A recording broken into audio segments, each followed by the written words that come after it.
ये कहानी है भोपाल की। भोपाल में एक होटल है।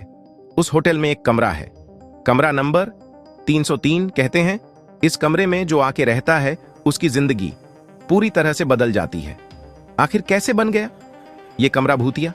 आइए जानते हैं। आप देख रहे हैं एवरीवन टीवी। मैं हूं आपका दोस्त उज्जवल शर्मा। ऐसी कहानी को देखने के लिए अभी हमारे इस चैनल को सब्सक्राइब करें और बेल आइकॉन को भी जरूर दबाएं। कहते हैं इस होटल से पहले यहां एक कॉलोनी हुआ करती थी जिसमें एक घर का नंबर था 303। इस घर में 5 लोगों का एक छोटा परिवार रहा करता था। एक दिन जब ये सब बहुत ही गहरी नींद में सो रहे थे तब कुछ चोर इनके घर में घुस गए। लेकिन चोरों द्वारा आवाज होने पर ये सब उठ गए तो चोरों ने एक एक करके उन सबको अपने हथियार का निशाना बना लिया और सभी को मार डाला। ये सब तो मर गए, लेकिन इस अकाल मृत्यु के कारण इन सब की आत्मा इस घर में कैद हो गई। काफी समय तक तो यह घर सुनसान पड़ा रहा, लेकिन 30 साल बाद इसे किसी बिल्डर ने खरीद लिया और यहाँ एक होटल बना दिया। इस होटल में एक कमरे का नंबर था 303, जो कि उस घर का नंबर था जिसमें सभी लोगों का कत्ल कर दिया गया था। लेकिन होटल के इस कमरे में अजय और उसके परिवार रहने आए। उसके साथ उसकी वाइफ आशा और उसका छोटा सा बच्चा राजा। वो लोग 10 दिनों के लिए होटल में आए थे। लगभग 2 या 3 दिन तक तो सब ठीक चला। उसके बाद उन लोगों को इस कमरे की सच्चाई पता चली।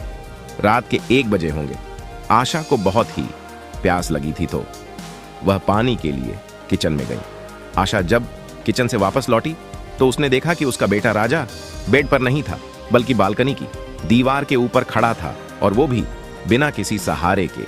आशा एकदम से चिल्लाई राजा। तभी अचानक से अजय की आंखें खुल गईं। वो भागकर आया और देखता है उसका बेटा राजा बालकनी की दीवार पर खड़ा है और नीचे कूदने के लिए तैयार है। दोनों बहुत ही ज्यादा घबरा गए। वो राजा को आवाज लगा रही थी, लेकिन राजा ने पीछे मुड़कर नहीं देखा। अजय राजा की ओर धीरे धीरे चला और उसे एकदम से पकड़ लिया और अपनी ओर खींच लिया। वो उसे डांट रहे थे, लेकिन राजा उनकी बात बिल्कुल नहीं सुन रहा था, क्योंकि राजा नहीं बल्कि किसी की आत्मा थी जो उससे वो काम करवा रही थी। अगले दिन फिर वही हुआ और राजा को फिर से कूदने से बचा लिया गया। अब आशा को लगा कुछ बात तो है।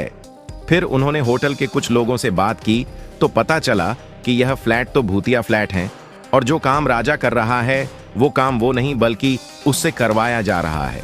जब अजय और आशा बहुत डर गए तब वह एक साधु बाबा के पास गए और उन्होंने पूछा ये सब क्या हो रहा है। तो उस साधु बाबा ने कहा अगर तुम अपने बेटे को जिंदा देखना चाहते हो तो इस होटल को तुरंत छोड़कर चले जाओ, वरना तुम्हारा बच्चा जिंदा नहीं बच पाएगा और तुम्हें भी बहुत बड़ी हानि हो सकती है। अगले ही दिन अजय और आशा इस होटल को छोड़कर किसी दूसरे होटल में चले गए। तो दोस्तों, इस एपिसोड में इतना ही। दोस्तों, इसलिए कहा जाता है कि जब कोई घर या किसी होटल में जाओ तो उसके बारे में जान लेना चाहिए।